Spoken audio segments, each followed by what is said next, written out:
Why am I sat at the, you know Brandon's the pianist, right? Not me.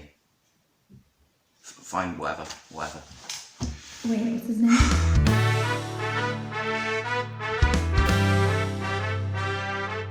When Dr. Brandon Zoinky, first made his appearance, I think we were all pretty excited. We'd heard the innovation of auto tune from the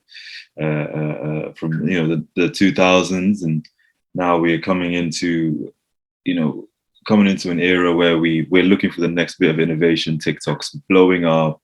We're looking at how we can work around with algorithms and all of that kind of stuff, and we needed something really, really new from an artistic side of things. And it looked like Zoinky was the one to bring us into that new era. So obviously having him in the studio, working on what they don't teach you in chess club, it was set up to be a real moment. You know what I'm saying? I was really excited. Looking from a sound engineering point of view, I was really excited to see what he would bring, what he would change. Beatles and Abbey Road. Now we have Zoinky and me. It was a recipe for greatness. So yeah, I was really honored to be part of those sessions. Yeah.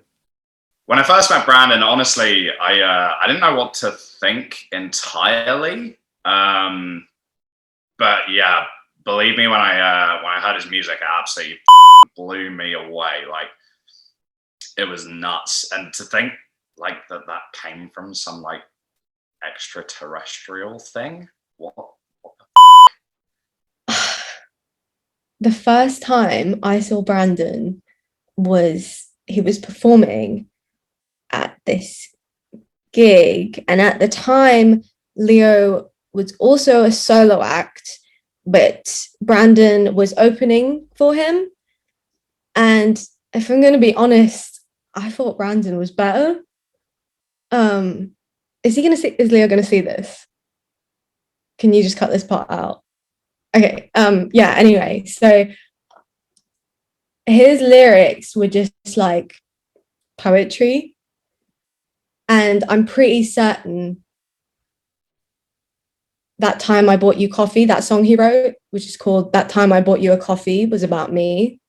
So if he ever, sees this, tell him that like I haven't changed my number or anything. So just, yeah. But anyway, oh yeah, you want to know about like Leo and Brad? Yeah. Yeah. They were a force that were just unstoppable. I mean, Brandon had the heart, Leo had the soul. You couldn't beat those two. It was magic. I don't know what else to tell you. When I first met Brandon, he was just busking on the side of the street, and it was absolutely mind-blowing. I'd never heard anything like it before. I don't think anyone ever had. That's aliens for you, isn't it? Like, it blew me away. And then, so I had to ask him to work with me, because how could I not? The guy's a genius. And then he actually agreed to, and that's how he came up with What They Don't Teach You in Chess Club. I'm always going to remember the first time I met Leo. Ever since I escaped Area 51, he was the first human to actually treat me with respect. I'd never really been shown any kindness by a human before, They really didn't treat me right in the military base. Certainly, But then I moved to the UK, and I was busking. Busking, by the way, is the only way that anyone like me could ever actually make any money from music. I couldn't get an income because I couldn't open a bank account because I'm a robot. Like, it's ridiculous how much discrimination I had to face. But I was hoping that something might turn it around. Maybe I'd meet someone who could help me out. And who shows up? Leo Howse. He came up to me. He told me that he loved my music, and he really wanted to start writing songs together. He felt like we could be something, and that just, it warmed up my little robot heart, you know. It made me feel like I was worth something for the first time since I left my home planet. So we started writing together. I'm gonna be honest, it was mainly me. He didn't really have that much of a contribution, but he was still nice to have around, you know. Then things started to get a bit weird, you know. Like he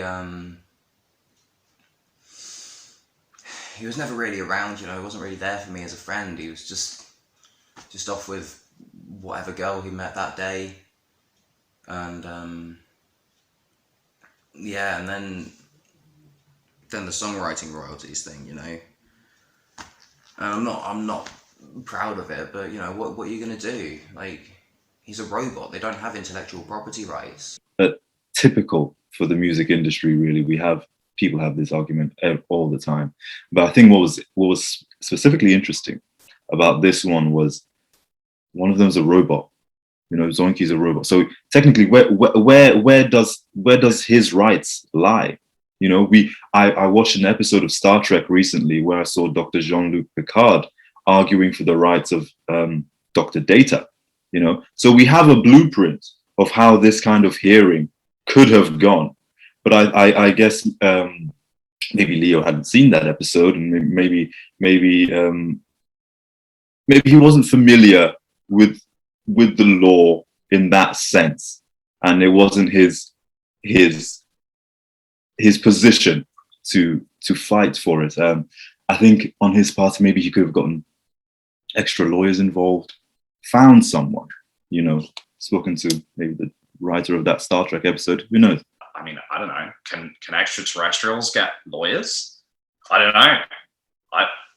I don't even have a lawyer. I emailed my MP, you know, like, and she ignored me, you know, probably just laughed at the email and closed it. And then he started speaking to me, and that's when it started to get dark. It's like rock bottom. It is like nothing else you've ever experienced in your life, but it's almost drives you to do even better. And I think that's what it was like when they broke up. I've never ever seen Leo that unhappy. I mean, he barely spoke about him, but then he would go on nights out and just cry. Like, I have never seen a man cry that hard like Leo did. And he didn't have to say it, but I knew it was about Brandon, because I've felt that pain before. So what happened next? Well, it was a series of misfortunes, and one of them was called Skunk Monkey. Skunk Monkey, you know. What can we say? What can we say? What a shit song. The first song Leo wrote without Brandon, and obviously this man was not okay. So I think I speak for everyone when I say, thank God they're back together. 2.5 minutes is there for you to listen to, of the unraveling of his mind. I think, yeah, just go and listen to that. If you haven't already, I'm sure if you have, you'll understand the impact it had going out of Chess Club into just shouting Skunk Monkey. But I'll leave that for you to decide. He was off living his life. I was like, I just felt like I was nothing, you know. And then I tried writing songs without him, but it just didn't feel the same. You know, I don't have his way with words. I don't have his way with music. I didn't realize how much I needed him until he was gone. And of course I was angry. I was hurting. He took all the credit for everything that I'd created, essentially. So I just needed a break. I needed to take some time, focus on myself, just let it all cool off. And then I was just going for a walk, and I saw him. I'd never seen anyone that drunk before in my life. Leo would day drink a lot, and one time he got really, really drunk at a park and was pissing on a tree, crying, drinking some more, then pissing on the tree again. And Brandon just happened to be walking by with two ladies on either side, and saw Leo at his worst, basically having an absolute breakdown. I mean, the guy was not doing well, and there was a lot of screaming back and forth. He said, she said, why didn't you fight for me harder? I don't know, I just got scared.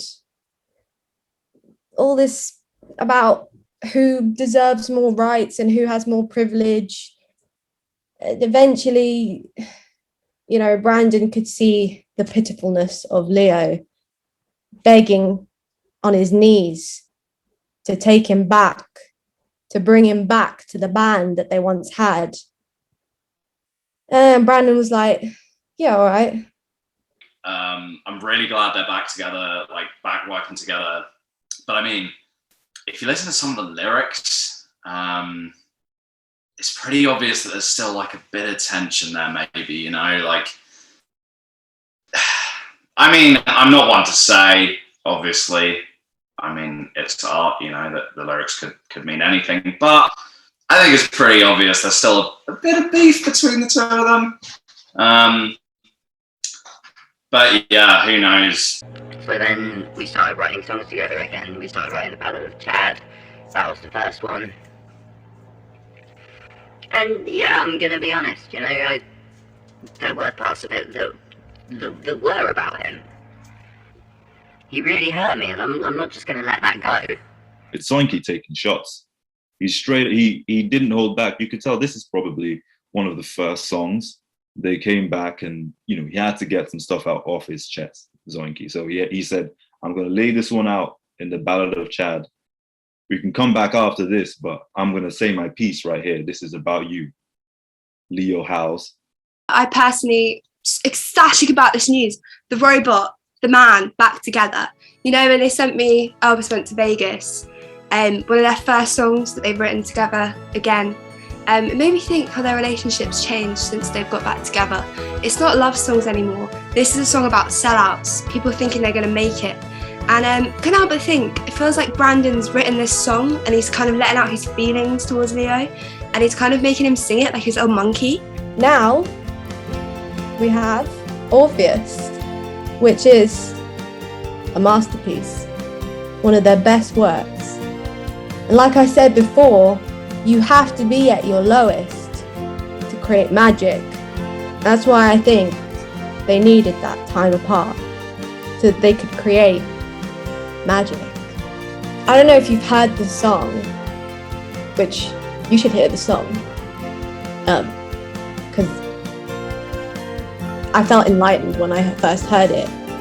But in the song, you can tell there's some beef. Even though I know Brandon's a vegetarian, there's still this tension between him and Leo. I mean,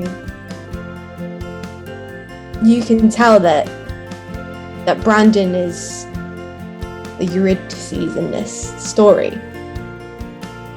But even though they fight, even though they bicker sometimes, just like any family, they love each other really.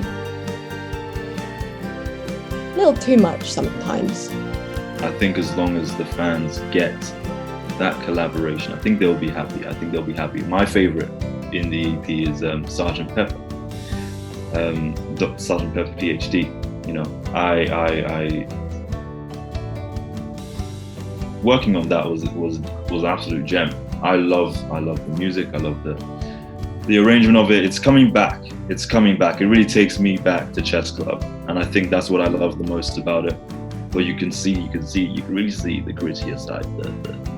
It's not all lovey-dovey anymore. Not between them and the world. No, the relationship's totally changed, and we'll see. This will mark a new era in the music from that joint venture. But it's certainly promising. So go check out the EP. All right, cool. Sing it like his monkey. And speaking of monkeys, I've lost the plot. Yeah, and honestly, like, that was just, like, crazy. Like, yeah, me and like, it's absolutely crazy. Am I getting paid to say this? Yeah, this is out. So you should get it right now.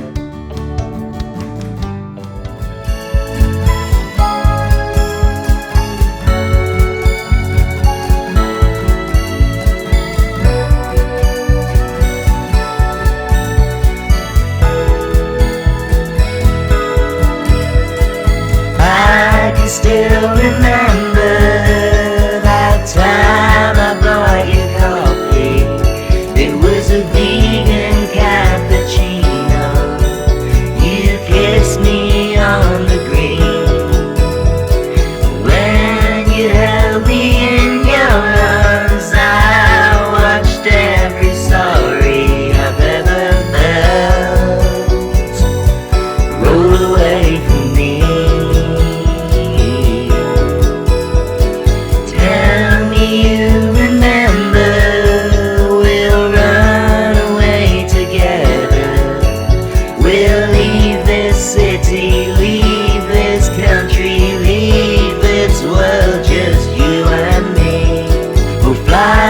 Past the moon.